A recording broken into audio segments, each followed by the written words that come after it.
నమస్తే, welcome to I news. నేను హిమ. పశ్చిమాసియా యుద్ధం ఇప్పుడు పెను ఉప్పెనలా మారింది. అమెరికా ఇజ్రాయెల్ దాడులకు ప్రతిగా ఇరాన్ తన భీకర ప్రతీకారాన్ని మొదలుపెట్టింది. Saudi Arabia, Bahrain, UAE, Iraq, ఇజ్రాయెళ్లపై ఇరాన్ వందలాది డ్రోన్లు క్షిపణులతో విరుచుకుపడింది. ఈ దాడుల ధాటికి గల్ఫ్ దేశాలు వణికిపోతూ ఉన్నాయి. ప్రజలంతా సురక్షిత ప్రాంతాలకు వెళ్లాలని బహ్రెయిన్ ప్రభుత్వం హెచ్చరికలు జారీ చేసింది. అసలు ఈ మారణ హోమం ఎక్కడికి దారితీస్తోంది? ఇరాన్ ప్రయోగించిన ఆ వేల సంఖ్యలో ఉన్న డ్రోన్ల కథ ఏంటి? ఈ వీడియోలో చూద్దాం.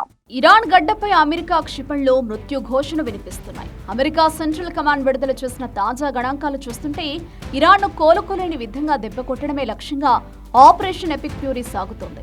యుద్ధం మొదలైనప్పటి నుండి ఇప్పటి వరకు 13,000కు పైగా ఇరాన్ సైనిక స్థావరాలను అమెరికా నేలమట్టం చేసింది.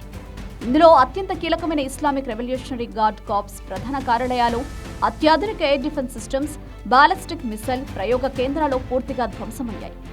కేవలం భూమి మీదే కాదు, సముద్ర గర్భంలోనూ ఇరాన్ నౌకాదళాన్ని అమెరికా తుడిచిపెట్టేస్తోంది. సుమారు 155 ఇరాన్ యుద్ధ నౌకలు, జలంతర్గాములను అమెరికా దళాలు సముద్రంలో కలిపేశాయి. ఇరాన్ నావికా శక్తి ఇప్పుడు దాదాపు శూన్యమైపోయింది. అయితే ఈ యుద్ధం వెనుక ఒక అత్యంత విషాదకరమైన కోణం కూడా ఉంది.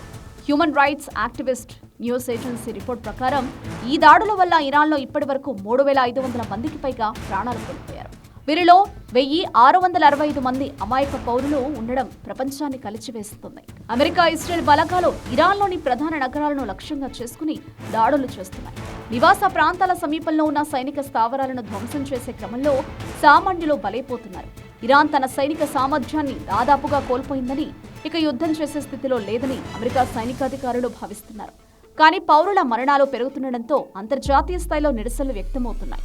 అమెరికా ఈ విధ్వంసాన్ని ఆపుతుందా, లేక ఇరాన్ను పూర్తిగా శ్మశాన వాటికగా మార్చిన తర్వాతే వెనక్కి తగ్గుతుందా అనేది ఇప్పుడు భయం గొలుపుతున్న వాస్తవం.